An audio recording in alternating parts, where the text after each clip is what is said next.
অভ্যুত্থানকারীদের দায় মুক্তি দিয়ে উদ্ধারের অনুমোদন, প্রত্যাহার হবে জুলাই যোদ্ধাদের সব ফৌজদারি মামলা।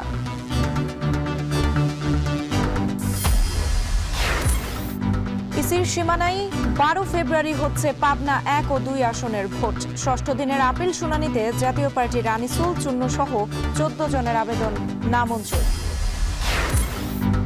ইসলামী আন্দোলনকে সঙ্গে নিয়েই এগিয়ে যাওয়ার প্রত্যাশা 11 দলের শরিক নেতাদের। আসন সমঝোতা ও প্রার্থী নিয়ে রাতে সংবাদ সম্মেলনের ঘোষণা।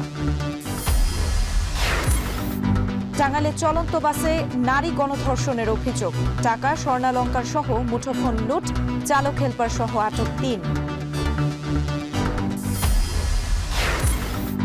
এবং দেশজুড়ে এলপিজি সিলিন্ডার সংকটের মধ্যেই ফিলিং স্টেশনগুলোতেও মিলছে না অটো গ্যাস, গাড়ি চালক ও যাত্রীদের ভোগান্তি চরমে।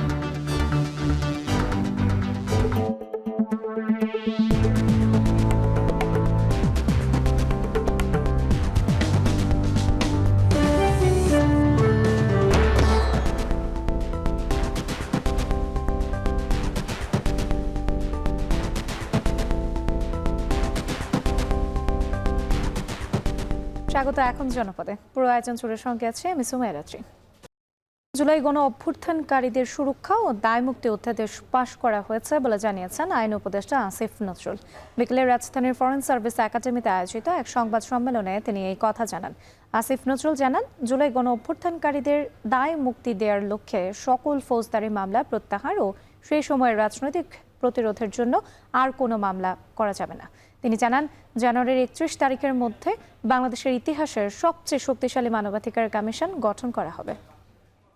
জুলাই গণ অভ্যুত্থানকালে রাজনৈতিক প্রতিরোধের উদ্দেশ্যে সংগঠিত কার্যাবলী থেকে জুলাই গণ অভ্যুত্থানকারীদের দায় মুক্তি দেওয়া হয়েছে।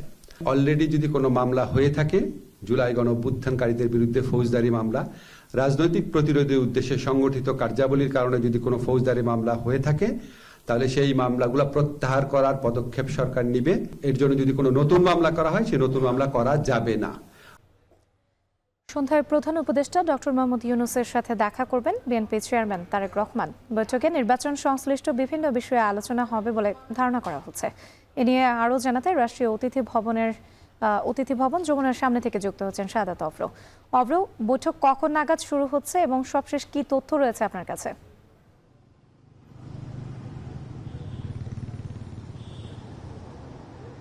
রাত্রি এই মুহূর্তে কিন্তু আমরা অপেক্ষমান আছি। এখানে আমরা জানতে পেরেছি ঠিক সন্ধ্যার পরপর মানে 6:30 থেকে ঠিক 7টার মধ্যে, এই সময়ের মধ্যে কিন্তু প্রবেশ করবেন জনাব তারেক রহমান, কিন্তু এখানে প্রবেশ করবেন। তার পাশাপাশি হচ্ছে এই যে এই পুরো জায়গার যে নিরাপত্তা সেটি কিন্তু এখানে আমরা লক্ষ্য করেছি বাড়িয়ে দেওয়া হয়েছে। আজকের যে বৈঠকটি অনুষ্ঠিত হবে রাত্রি, সেটি কিন্তু মূলত একটি সৌজন্য সাক্ষাৎ। তার পাশাপাশি এই যে আজকের এই বৈঠকে কিন্তু হচ্ছে শুধুমাত্র তিনি রাজনৈতিক কোনো বেষ্টনী থেকে কথা বলবেন এমনটা নয়, বরঞ্চ তার সপরিবারে তিনি আসবেন, তার সাথে তার মেয়ে থাকবে, তার পরিবারের অন্যান্য সদস্যরা থাকবে, সহধর্মিণী থাকবেন। এই যে আজকের অনুষ্ঠানকে কেন্দ্র করে কোনো ধরনের রাজনৈতিক আলাপ হবে কিনা সেটি কিন্তু আমরা এখনো নিশ্চিত নই। তবে হতে পারে, যেহেতু সামনে একটি নির্বাচন, সামনে বড় একটি সময়, আর বেশি সময় নেই নির্বাচনকে কেন্দ্র করে কিন্তু নানা আলাপচারিতা থাকলেও এই সময়ে এসে সেরে ফেলতে পারেন এমনটা কিন্তু আমরা জানতে পেরেছি। তবে সন্ধ্যা 6:30 নাগাদ এখানে তিনি উপস্থিত হবেন এবং আধা ঘন্টার একটা সময় তার জন্য রয়েছে এই পুরো বৈঠক করার জন্য, এমনটাই কিন্তু আমরা জানতে পেরেছি। তার পাশাপাশি ধারণা করা হচ্ছে যে আজকের বৈঠকে মূলত হচ্ছে আগামী নির্বাচন এবং পারিবারিক, আপনি নিশ্চয়ই জানেন যে তার পরিবারের যে শোক সেটি কিন্তু এখনো পর্যন্ত কাটেনি। সেই জায়গা থেকেও প্রধান উপদেষ্টা হয়তোবা তার সাথে আলাপ করতে পারেন, কুশল বিনিময় করতে করতে পারেন তার যেই সহধর্মিণী তার সাথেও ডক্টর মোহাম্মদ ইউনূসের পরিচয় পর্বও হতে পারে, এমনটাই কিন্তু আমরা জানতে পেরেছি। তার পাশাপাশি আজকের এই অনুষ্ঠানকে কেন্দ্র করে কোনো রাজনৈতিক দলের নেতা আসবেন কিনা, বিশেষ করে হচ্ছে বিএনপির মহাসচিব তিনি আসবেন কিনা এখানে, সেটি কিন্তু আমরা জানতে পারিনি। তবে একটি সম্ভাবনা রয়েছে বিএনপির মহাসচিব মির্জা ফখরুল ইসলাম আলমগীরও এই আজকের বৈঠকে অংশ নিতে তারেক রহমানের সাথেই কিন্তু এখানে প্রবেশ করবেন। এই ছিল আমার কাছে যমুনার সামনে থেকে সর্বশেষ পরিস্থিতি। রাত্রি সন্ধ্যায় প্রধান উপদেষ্টা ডক্টর মোহাম্মদ ইউনূসের সাথে দেখা করবেন বিএনপির চেয়ারম্যান তারেক রহমান। এ নিয়ে বিস্তারিত জানাতে আমাদের সঙ্গে যুক্ত ছিলেন শাহাদাত অফরো। পোস্টাল ব্যালটে ধানের শীষের অবস্থান নিয়ে যে ধোঁয়াশা তৈরি হয়েছে তার জবাব নির্বাচন কমিশনকে দিতে হবে বলে মনে করেন বিএনপির স্থায়ী কমিটির সদস্য আমির খসরু মাহমুদ চৌধুরী।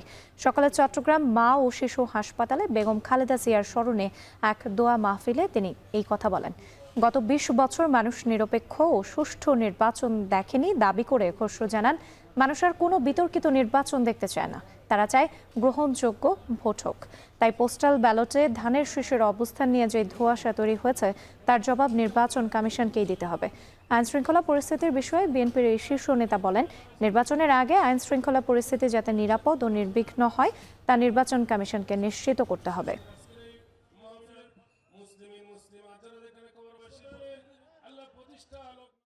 যারা ব্যালট পেপার করেছেন তারা উত্তর দিলে ভালো হয় না? আমার তো মনে হয় এই কথার উত্তর তারা ভালো দিতে পারবে যারা ব্যালট পেপার ছাপিয়েছে।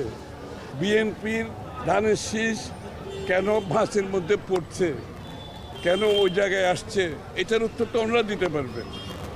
আমি আশা করছি শুধু উত্তর নাই, এটার ওনারা একটা প্রতিকারও করবে। ইসলামী আন্দোলনকে সঙ্গে নিয়েই এগিয়ে যাওয়ার প্রত্যাশা 11 দলের শরিক নেতাদের। আসন সমঝোতা ও প্রার্থী নিয়ে রাত 8টায় সংবাদ সম্মেলনের ঘোষণা দিয়েছেন জামায়াতের নায়েবে আমির আব্দুল্লাহ মোহাম্মদ তাহের। এদিকে ইসলামী আন্দোলনকে নিয়ে যেভাবে শুরু হয়েছিল সেভাবেই একসাথে জোটবদ্ধ থাকবে প্রত্যাশা জানান জোট নেতা মামুনুল হক। সকালে মগবাজারে জামায়াতের কেন্দ্রীয় কার্যালয়ে জোটের নেতারা অংশ নেন। বৈঠক শেষে এনসিপির আহ্বায়ক নাহিদ ইসলাম জানান, জোটকে আরও সুসংগঠিত করতেই তারা সময় নিচ্ছেন। আমরা কোনো ঝামেলার ভিতরে নাই এবং আমাদের ভিতরে যে আলাপ আলোচনা হচ্ছে কিছুটা মত ভিন্নতা হচ্ছে, এটা ঝামেলা বলা যায় না, ঠিক আছে। আর 2 নম্বর হচ্ছে আমরা রাত 8টায় কথা বলব। আসন সমঝোতার জোট হলেও এটার একটা রাজনৈতিক গুরুত্ব আছে, এটা আপনারা সকলেই বুঝেন, দেশবাসী বুঝেন, এবং একটা আকাঙ্ক্ষার জায়গা আছে। এই নির্বাচন প্রতিযোগিতাপূর্ণ হবে এবং আমাদের যেই এজেন্ডাগুলো রয়েছে, সংস্কার, দুর্নীতি বিরোধিতা, আধিপত্যবাদ বিরোধিতা, সেই এজেন্ডাগুলোকে সামনে রেখে কালার এক্সপার্ট এবং ডার্ক স্যাপ সমৃদ্ধ অরিক্স অ্যাডভান্স ডিটারজেন্ট পাউডার আপনার লন্ড্রি এক্সপার্ট। প্রতিদ্বন্দ্বিতামূলক নির্বাচনের মাধ্যমে আমরা গণতন্ত্রে উত্তরণ করব। ইসলামী আন্দোলনের ব্যাপারে আমাদের প্রত্যাশা যে ইনশাল্লাহ আমরা যেভাবে একসাথে শুরু করেছিলাম আমরা একসাথেই সামনের দিকে অগ্রসর হতে পারবো। আমরা এখনো আশাবাদী ইনশাল্লাহ। সীমানা পুনর্নির্ধারণ করে 4 সেপ্টেম্বর ইসির জারি করা গেজেট অনুযায়ী 12 ফেব্রুয়ারিতেই অনুষ্ঠিত হচ্ছে পাবনা 1 ও 2 আসনের ভোট। প্রধান বিচারপতি নেতৃত্বাধীন আপিল বিভাগ আজ এই আদেশ দেন, অর্থাৎ সাঁথিয়া উপজেলাকে পাবনা 1 আসন এবং সুজানগর ও বেড়া মিলে হবে পাবনা 2 আসন। এর আগে সীমানা জটিলতায় পাবনা 1 ও 2 আসনের নির্বাচন স্থগিত রাখতে নির্দেশ দেয় চেম্বার আদালত। নির্বাচন স্থগিত করে প্রজ্ঞাপন জারি করে ইসি। এর আগে 13শ জাতীয় সংসদ নির্বাচন সামনে রেখে সংসদীয় আসন পুনর্বিন্যাস করে নির্বাচন কমিশন গত বছরের 4 সেপ্টেম্বর চূড়ান্ত গেজেট প্রকাশ করে। তাতে সাঁথিয়া উপজেলার পুরোটা নিয়ে পাবনা 1 আসন এবং সুজানগর ও বেড়া উপজেলাকে নিয়ে পাবনা 2 আসন চূড়ান্ত করা হয়। ইসির ওই গেজেটের এই 2 আসন সংক্রান্ত অংশটুকুর বৈধতা নিয়ে বেড়া উপজেলার বাসিন্দা জহিরুল ইসলাম এবং সাঁথিয়া উপজেলার বাসিন্দা আবু সাইদ হাইকোর্টে রিট আবেদন করেন।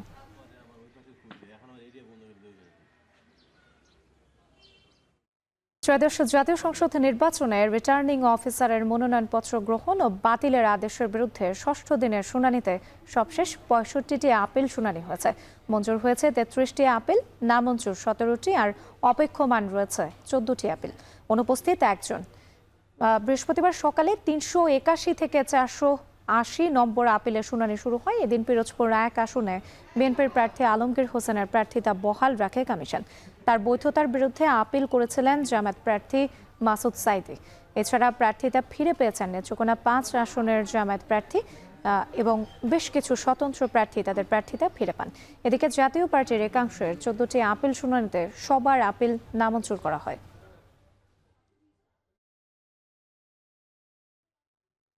প্রজাতন্ত্রের কর্মচারীরা গণভোটে হ্যাঁ ভোটের পক্ষে ক্যাম্পেইন করতে পারবেন এবং এতে কোনো আইনি বাধা নেই বলে জানিয়েছেন প্রধান উপদেষ্টার বিশেষ সহকারী অধ্যাপক আলী রিয়াজ। বিকেলে চট্টগ্রাম জেলা স্টেডিয়ামে প্রশাসনের কর্মকর্তাদের সঙ্গে মতবিনিময় সভায় অংশ নিয়ে তিনি এই কথা বলেন। এ সময় সংবিধানের 21 নম্বর অনুচ্ছেদের কথা স্মরণ করিয়ে তিনি জানান, রাষ্ট্রের প্রতি দায়িত্বশীল আচরণ নিশ্চিত করতে হবে। 2009 থেকে 2024 সাল পর্যন্ত গড়ে ওঠা স্বৈরতন্ত্র যেন আর ফিরে না আসে সে বিষয়ে সবাইকে সতর্ক থাকার আহ্বান জানান তিনি। আলী রিয়াজ আরও বলেন, 54 বছর পর জবাবদিহিতামূলক সরকার গঠনের সুযোগ এসেছে, এই সুযোগকে কাজে লাগাতে হবে। সভায় আরও বক্তব্য রাখেন বিশেষ সহকারী মনির হায়দার ও ধর্ম মন্ত্রণালয়ের সচিব মোহাম্মদ কামাল উদ্দিন। সকল সময় জনগণের সেবা করিবার চেষ্টা করা প্রজাতন্ত্রের কর্মে নিযুক্ত প্রত্যেক ব্যক্তির কর্তব্য। কেউ কেউ প্রশ্ন করছেন, আমরা প্রজাতন্ত্রের কর্মচারী, আমরা কি হ্যাঁ ভোটের পক্ষে প্রচার করতে পারি কি পারি না? আপনারা পারেন, আবারও বলি আপনারা পারেন। সুশাসনের জন্য নাগরিক সুজনের সম্পাদক ডক্টর বদিউল আলম মজুমদার বলেছেন, দেশের গণতন্ত্র রক্ষায় এখন সবচেয়ে জরুরি একটি সুষ্ঠু, গ্রহণযোগ্য ও নিরপেক্ষ নির্বাচন। দুপুরে রাজশাহীর একটি হোটেলে সূচনা আয়োজিত বিভাগীয় সংলাপে প্রধান অতিথির বক্তব্যে তিনি এই কথা বলেন। তিনি বলেন, দেশের রাজনৈতিক ও নির্বাচনী পরিবেশ ভয়াবহভাবে কুশলিত হয়ে পড়েছে এবং তা থেকে উত্তরণে মৌলিক সংস্কার প্রয়োজন। নির্বাচন কমিশনের সংস্কারের উপর গুরুত্ব দিয়ে তিনি বলেন, অতীতে কমিশনের নিরপেক্ষতার অভাব জনগণের ভোটাধিকার ক্ষুণ্ণ করেছে। সংবিধানের ৫৫ সংশোধনী ও তত্ত্বাবধায়ক সরকার ব্যবস্থা বাতিলের সমালোচনা করে তিনি বলেন, এর ফলে দেশে গণতান্ত্রিক প্রক্রিয়া বাধাগ্রস্ত হয়েছে।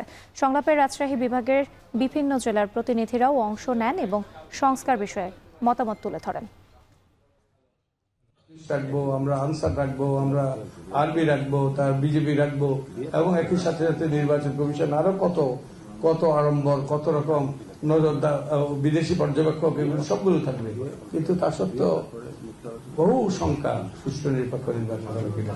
তো আমাদের যদি গণতান্ত্রিক আমাদের রাজনৈতিক সংস্কৃতি যদি পরিবর্তন না হয়, গণতান্ত্রিক মূল্যবোধের যদি অবক্ষয় রোধ না হয়, তাহলে আমরা খুব একটা বেশি দূর যেতে পারবো না। আসন্ন ত্রয়োদশ জাতীয় সংসদ নির্বাচন ও গণভোট নিয়ে সংশয় প্রকাশ করেছে বাংলাদেশ আদিবাসী ফোরাম। সংগঠন শিয়া বাটার ও ভিটামিন সমৃদ্ধ লিলি বিউটি সোপ, তারুণ্যময় উজ্জ্বল ত্বকের জন্য। রিমার্ক, ঘনিয়ে এলেও এখনো কোনো প্রতিযোগিতামূলক পরিবেশে দৃশ্যমান নয় এবং আদিবাসীদের অধিকার নিয়েও প্রার্থীদের কোনো সুস্পষ্ট অবস্থান নেই।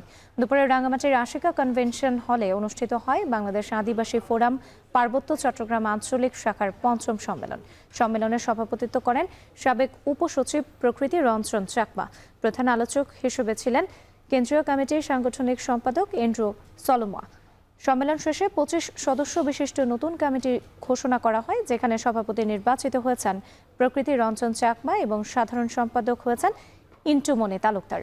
বক্তারা বলেন, পাহাড়ি জনগোষ্ঠীর অধিকার ও পার্বত্য চুক্তি বাস্তবায়ন নিয়ে রাজনৈতিক দলগুলোর অবস্থান এখনও স্পষ্ট নয়। ঢাকা টাঙ্গাইল মহাসড়কে চলন্ত বাসে এক নারীকে রাতভর গণধর্ষণের অভিযোগ উঠেছে। এই ঘটনায় বাসের চালক, হেলপার সহ 3 জনকে আটক করেছে পুলিশ। দুপুরে টাঙ্গাইলের করটিয়া আন্ডারপাস এলাকার থেকে অভিযুক্ত বাস চালক আলতাফ ও হেলপার সাগর সহ চালকের সহযোগে রাব্বিকে আটক করা হয়। পুলিশ জানায়, বুধবার রাত 11:30টার দিকে আশুলিয়ায় যাওয়ার জন্য সাভার পরিবহনের একটি বাসে ওঠেন ভুক্তভোগী নারী। বাসে যাত্রী না থাকায় এক পর্যায়ে তার স্বর্ণালংকার, টাকা ও মোবাইল ফোন ছিনিয়ে নেয় চালক ও তার সহযোগীরা। এরপর তাকে গণধর্ষণ করা হয় বলে অভিযোগ ওঠে। বাসটি টাঙ্গাইলের করটিয়া আন্ডারপাস এলাকায় পৌঁছালে পুলিশের চেকপোস্টে বিষয়টি ধরা পড়ে। এ সময় অভিযুক্ত 3 জনকে জিজ্ঞাসাবাদের জন্য আটক করে পুলিশ। এই ঘটনায় সন্ধ্যা পর্যন্ত থানায় কোনো মামলা হয়নি। বিষয়টি তদন্ত করে আইনি ব্যবস্থা নেওয়ার কথা জানিয়েছে পুলিশ।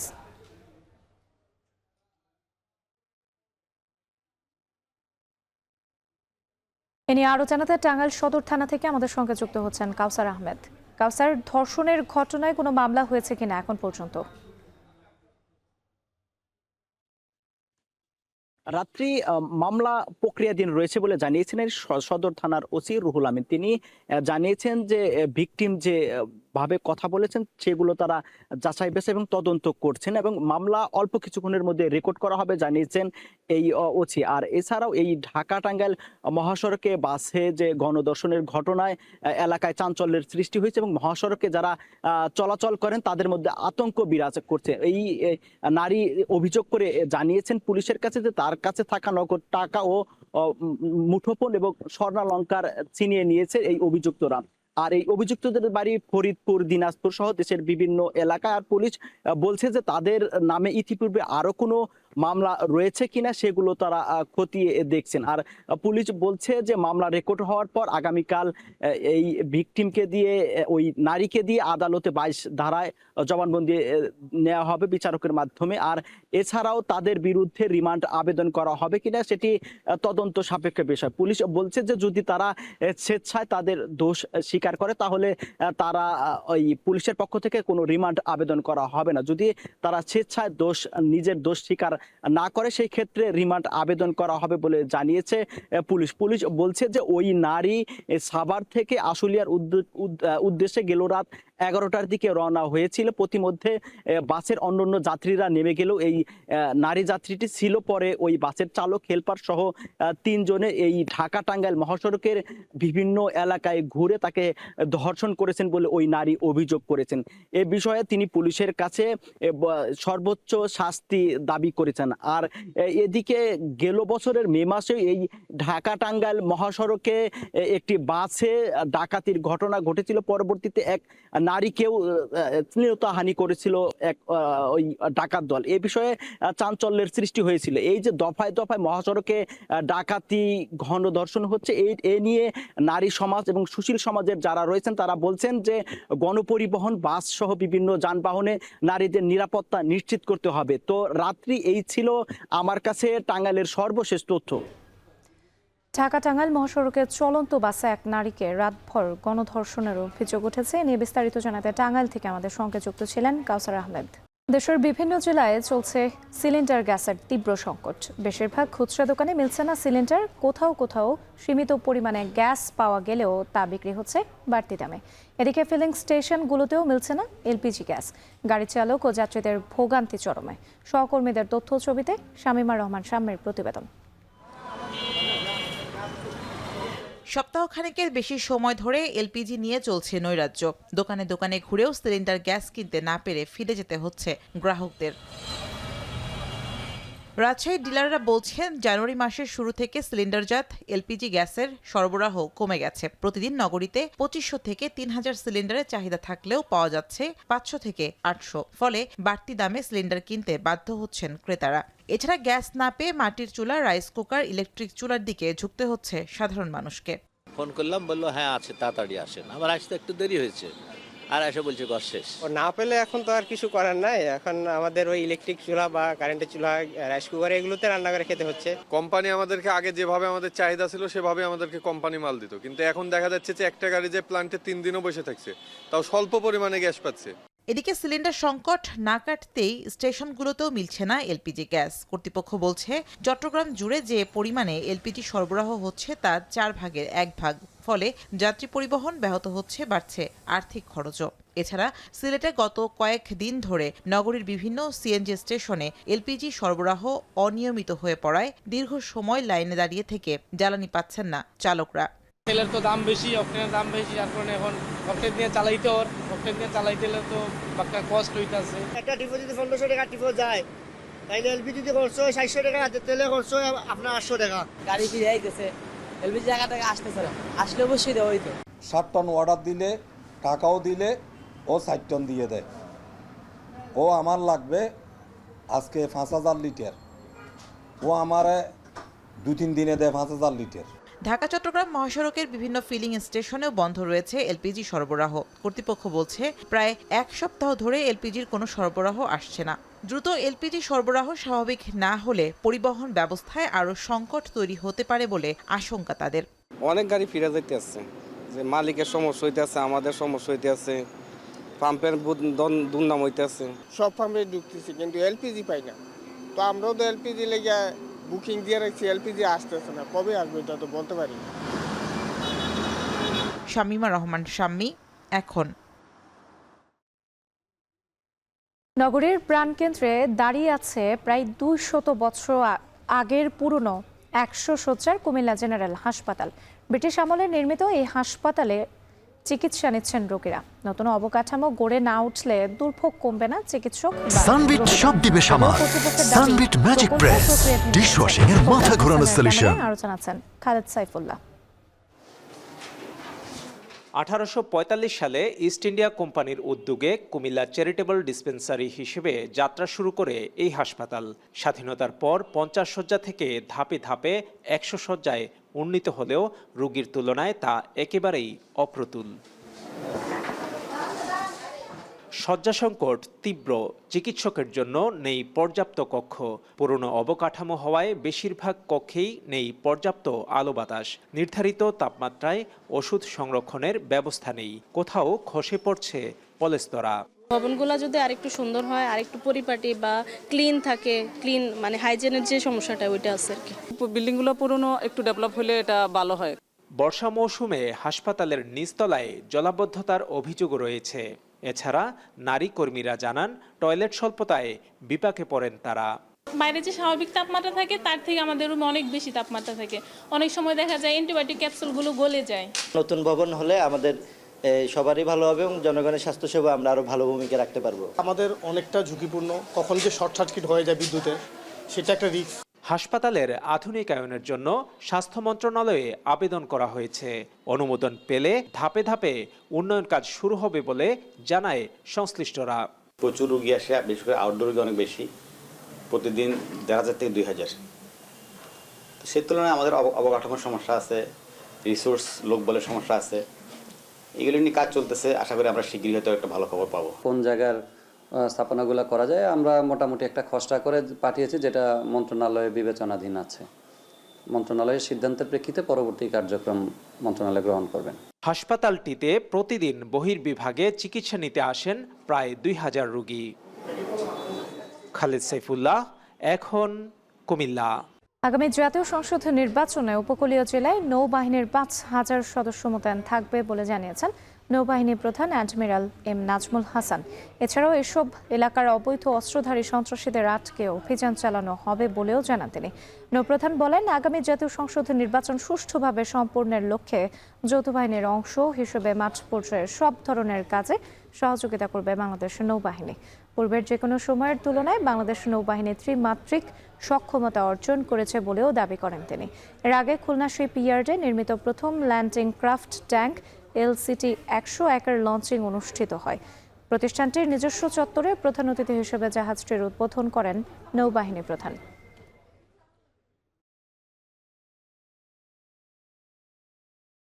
আমরা সরকার এবং নির্বাচন কমিশনকে প্রতিশ্রুতি দিয়েছি যে আমরা প্রায় 5000 নৌদল সদস্যকে নির্বাচন উপলক্ষে মোতায়েন করব।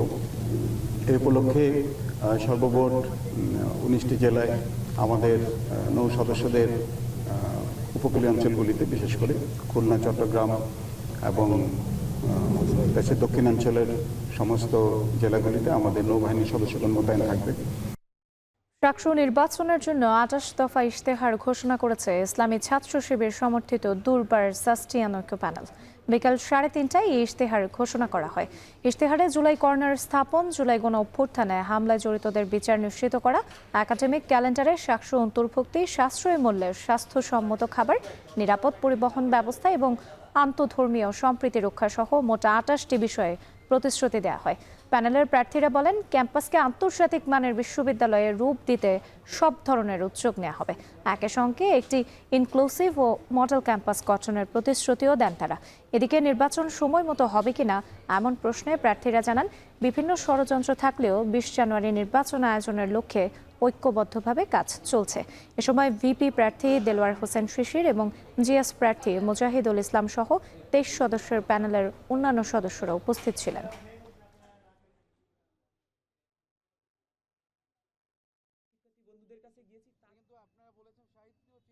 আমাদের যে আবাসন সমস্যা আছে সমস্যার সমাধান করা, আমাদের খাদ্য নিরাপত্তা বিষয়ক সমস্যার সমাধান করা, আমাদের ট্রান্সপোর্টেশন ইস্যু, আমাদের গবেষণা বাজেট বৃদ্ধি সহ আমাদের লাইব্রেরিতে অ্যাক্সেস বৃদ্ধি করা, জার্নাল অ্যাক্সেস বৃদ্ধি করা, আমাদের ক্যাম্পাসের সৌন্দর্য বর্ধন করা, আমাদের অ্যালামনাই নেটওয়ার্কিংয়ের মাধ্যমে শিক্ষার্থীদের বৃত্তি এবং স্পন্সরশিপের ব্যবস্থা করা, অন ক্যাম্পাস জব। নেত্রকোনার মাটিবাহী লরির ধাক্কায় এক নারী নিহত হয়েছেন। দুপুর 12টার দিকে সদর উপজেলার লক্ষ্মীপুর রেন্টিতলা মোড় এলাকায় এই দুর্ঘটনা ঘটে। নিহত মঞ্জুরা আক্তার মদনপুর ইউনিয়নের লক্ষ্মীপুর গ্রামের খুরশেদ আলমের স্ত্রী। স্থানীয়রা জানান, বাজার থেকে বাড়ি ফেরার পথে রেন্টিতলা মোড়ে পৌঁছালে পেছন দিক থেকে একটি মাটিবাহী লরি তাকে ধাক্কা দেয়। এতে ঘটনাস্থলেই মারা যান তিনি। খবর পেয়ে পুলিশ ঘটনাস্থলে পৌঁছে মরদেহ উদ্ধার করে ময়নাতদন্তের জন্য নেত্রকোনা সদর হাসপাতাল মর্গে পাঠায়। নেত্রকোনা মডেল থানার ওসি আল মামুন সরকার জানান, এই ঘটনায় এখনো কেউ অভিযোগ দেয়নি। অভিযোগ পেলে আইনগত ব্যবস্থা নেবে পুলিশ।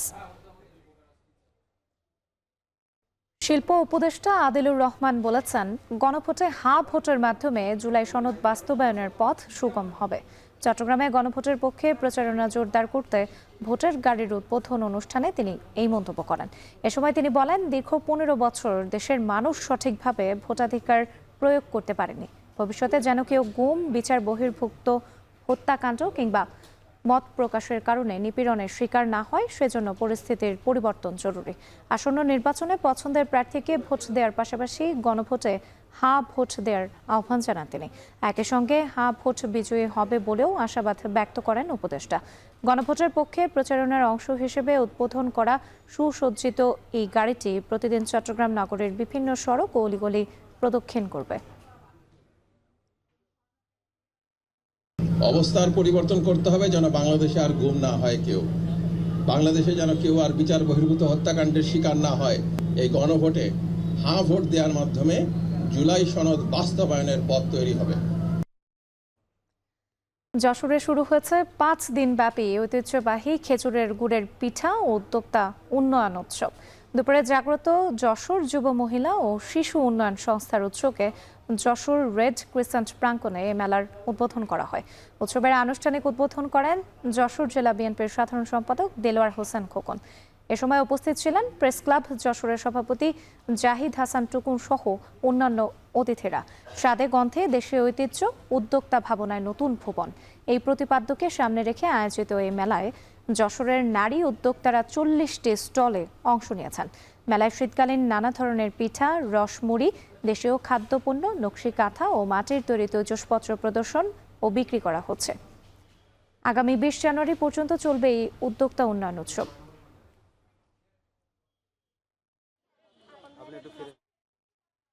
মাঘ মাসের প্রথম দিন, আর এই দিনটিকে ঘিরেই শরীয়তপুরে বসেছে ঐতিহ্যবাহী জোড়া ইলিশের মেলা। সকাল থেকেই উৎসবের আমেজে মুখর পুরো মেলা প্রাঙ্গণ। এই মেলা শুধু কেনাবেচার জায়গা নয়, বরং এটি আবেগ ও লোকজ ঐতিহ্যের মিলন মেলা। সাজিব খানের ক্যামেরায় কাজী মনিরুজ্জামানের প্রতিবেদন। এই জোড়া ইলিশের মেলা শরীয়তপুরের দীর্ঘদিনের লোকজ সংস্কৃতির অংশ। গ্রাম বাংলায় বিশ্বাস, মাঘের প্রথম দিন জোড়া ইলিশ কিনে ঘরে নিলে সংসারে আসে সুখ, সমৃদ্ধি আর কল্যাণ। সেই বিশ্বাসেই পরিবার পরিজন নিয়ে মেলায় আসছেন নানা বয়সী মানুষ। মেলায় দেখা যায় ছোট বড় নানা আকারের জোড়া ইলিশ। মাছের ওজন ও মানভেদে দামেও রয়েছে ভিন্নতা। দরদাম করে পছন্দের ইলিশ কিনছেন ক্রেতারা। মাছ এবার কম দেখা যাইতেছে, মাছের দাম একটু বেশি, মেলার পর একটু বেশি আছে। মেলাকে ঘিরে শুধু মাছ নয়, বসেছে বাহারি মিষ্টি, খেলনার নানা পসরা। শিশু থেকে শুরু করে বৃদ্ধ সব বয়সী মানুষের উপস্থিতিতে পুরো এলাকা পরিণত হয়েছে এক আনন্দমুখর উৎসব প্রাঙ্গণে। নৌকা, ঘোড়া আর অনেক কিছু কিনবো। মাটির ভাণ্ড বাসন কিনেছি, মিষ্টি খেয়েছি, জিলাপি খেয়েছি এবং রসমালাই খেয়েছি। মাছ কিনি, আনন্দ করি, মেলায় ঘুরি ঘুরি বাচ্চা দিয়ে। কেউ যদি দুইটা নাও নিতে পারে, তারা একটা বেগুন দিয়ে দুইটা বানায় জোড়া ইলিশ বানানো হয়। পূর্বপুরুষ থেকেই এটা বাঙালির ঐতিহ্য। 12টা বাজে লোকজন থাকবে, এবার আবার বিকালে একটা চক্কর হয়, ওই চক্করে বেশি হয় না, এবার আমরা থাকি। লোকজ বিশ্বাস, সংস্কৃতি আর আনন্দের মিলনস্থল এই জোড়া ইলিশের মেলা। প্রজন্মের পর প্রজন্ম ধরে চলে আসা এই ঐতিহ্য আজও শরীয়তপুরের মানুষের জীবনযাত্রার সঙ্গে গভীরভাবে জড়িয়ে আছে। কাজী মনিরুজ্জামান, এখন শরীয়তপুর। ঢাকার সাভারে 16 দলের ফুটবল খেলার ফাইনাল অনুষ্ঠিত হয়েছে। বিকেলে রাজাসন সরকারি প্রাথমিক বিদ্যালয় মাঠে ফাইনাল খেলা অনুষ্ঠিত হয়। এতে রিঙ্কু ফুটবল একাডেমিকে 1-0 গোলে হারিয়ে চ্যাম্পিয়ন হয় দিয়াবাড়ি ফুটবল একাদশ। এর আগে 16 দলের ফুটবল খেলার চূড়ান্ত পর্ব দেখতে হাজার হাজার মানুষ মাঠে ভিড় করেন। শেষ পর্বের খেলায় মুখোমুখি হয় রিঙ্কু ফুটবল একাডেমি ও দিয়াবাড়ি ফুটবল একাদশ। শুরু থেকেই দুই দলের মধ্যে হাড্ডাহাড্ডি লড়াই শুরু হয়। এক পর্যায়ে 1-0 গোলে হারিয়ে চ্যাম্পিয়ন হয় দিয়াবাড়ি ফুটবল একাদশ। পরে বিজয়ীদের হাতে পুরস্কার তুলে দেন বিএনপির সহপরিবার কল্যাণ বিষয়ক সম্পাদক ডাক্তার দেওয়ান মোহাম্মদ সালাউদ্দিন বাবু। এ সময় গ্রাম ও মহল্লা ভিত্তিক ক্রীড়া প্রতিযোগিতার মাধ্যমে যুব সমাজকে সুস্থ বিনোদনের ক্ষেত্র তৈরি করতে আয়োজকদের প্রতি আহ্বান জানান তিনি। অনুষ্ঠান শেষে চ্যাম্পিয়ন ও রানার্স আপ দলের খেলোয়াড়দের হাতে ট্রফি তুলে দেন অতিথিরা।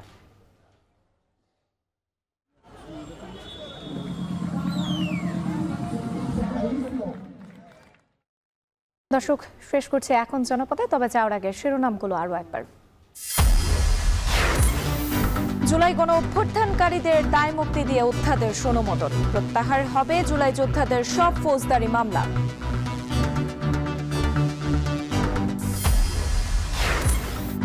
ইসির সীমানাতেই 12 ফেব্রুয়ারি হচ্ছে পাবনা 1 ও 2 আসনের ভোট। ষষ্ঠ দিনের আপিল শুনানিতে জাতীয় পার্টির আনিসুল চূন্য সহ 14 জনের আবেদন নামঞ্জুর। ইসলামী আন্দোলনকে সঙ্গে নিয়ে এগিয়ে যাওয়ার প্রত্যাশা 11 দলের শরিক নেতাদের। আসন সমঝোতা ও প্রার্থী নিয়ে রাতের সংবাদ সম্মেলনের ঘোষণা। টাঙ্গাইলে চলন্ত বাসে নারীকে গণধর্ষণের অভিযোগ। টাকা, স্বর্ণালংকার সহ মুঠোফোন লুট, চালক হেলপার সহ আটক 3। এবং দেশজুড়ে এলপিজি সিলিন্ডার সংকটের মধ্যেই ফিলিং স্টেশনগুলোতেও মিলছে না অটো গ্যাস। গাড়ি চালক ও যাত্রীদের ভোগান্তি চরমে।